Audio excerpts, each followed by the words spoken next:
अध्याय 1 भाषा, लिपि और व्याकरण। Language, script and grammar. भाषा, लैंग्वेज।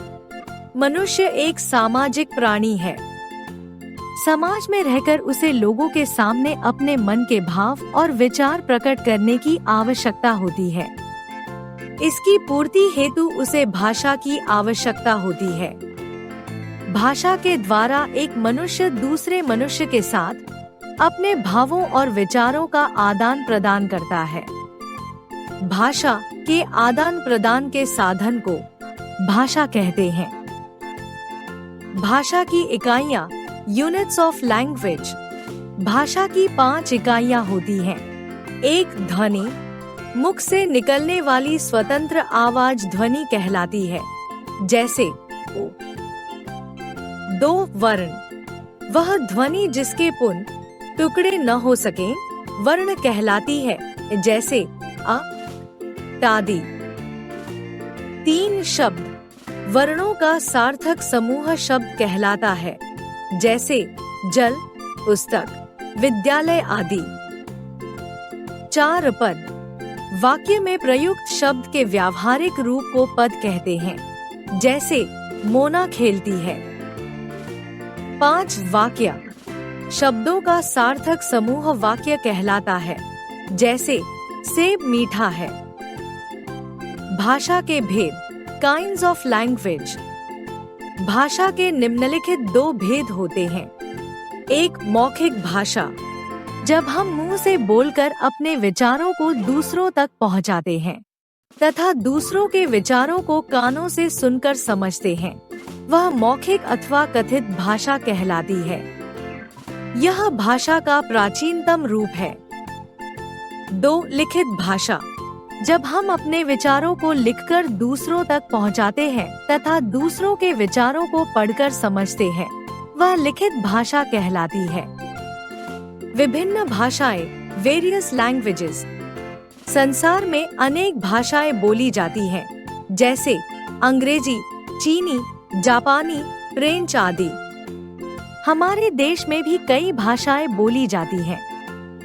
भारतीय संविधान की 8वां अनुसूची में 22 भाषाओं को मान्यता दी गई है, जो इस प्रकार हैं: 1 मणिपुरी, 2 बांग्ला, 3 उड़िया, 4 गुजराती, 5 हिंदी, 6 मराठी, 7 नेपाली, 8 कोंकणी, 9 पंजाबी, 10 कन्नड़, 11 मलयालम, 12 तेलुगु, 13 असमिया, 14 संस्कृत, 15 कश्मीरी, 16 संथाली, 17 मैथिली, 18 बोडो, 19 डोंगरी, 20 तमिल, 21 उर्दू, 22 सिंधी।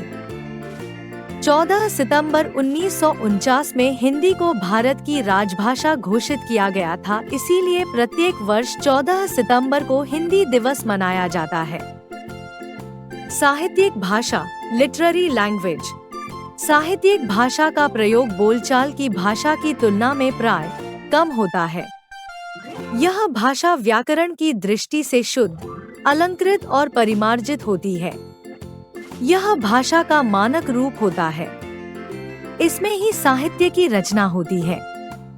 साहित्य ही किसी समुदाय, जाति या वर्ग के वर्तमान और अतीत की झांकी प्रस्तुत करता है।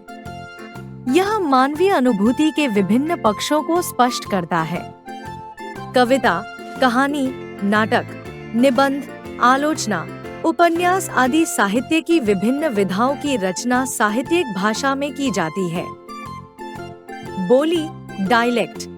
भाषा के क्षेत्रीय रूप को बोली कहते हैं। बोली किसी क्षेत्र विशेष के लोगों द्वारा मौखिक रूप से अपने विचारों के आदान प्रदान का साधन होती है। कुछ बोलियां हैं अवधी, ब्रज, बिहारी, भोजपुरी, राजस्थानी आदि। बोली का प्रयोग लिखित साहित्य के लिए नहीं किया जाता है। लिपि, स्क्रिप्ट। प्रत्येक भाषा को प्रकट करने के लिए कुछ विशेष ध्वनि चिन्हों का प्रयोग किया जाता है। किसी भाषा को ध्वनि चिन्हों द्वारा प्रकट करना ही उस भाषा की लिपि कहलाता है। प्रत्येक भाषा की अपनी लिपि होती है। भाषा, लिपि, हिंदी, देवनागरी, अंग्रेजी, रोमन, उर्दू, फारसी, पंजाबी, गुरुमुखी। व्याकरण, ग्रामर। प्रत्येक भाषा को बोलने, पढ़ने, लिखने आदि के कुछ निश्चित नियम होते हैं। जिस शास्त्र में ये नियम संकलित होते हैं, उसे व्याकरण कहते हैं। व्याकरण के बिना किसी भाषा का शुद्ध बोलना, शुद्ध लिखना अथवा शुद्ध पढ़ना असंभव है। वह शास्त्र जिसके द्वारा किसी भाषा का शुद्ध लिखना, शुद्ध पढ़ना तथा शुद्ध बोलना सीखा जाता है, उसे व्याकरण कहते हैं। व्याकरण के विभाग, पार्ट्स ऑफ ग्रामर। व्याकरण के नियमों का अध्ययन मुख्य रूप से 3 विभागों के अंतर्गत किया जाता है। 1. वर्ण विचार। इस विभाग में हम वर्णों के स्वरूप, भेद, प्रकार आदि के विषय में अध्ययन करते हैं। 2. शब्द विचार। इस विभाग में हम शब्दों के स्वरूप, भेद, प्रकार आदि के विषय में अध्ययन करते हैं। 3. वाक्य विचार। इस विभाग में हम वाक्यों के स्वरूप, भेद, प्रकार आदि के विषय में अध्ययन करते हैं।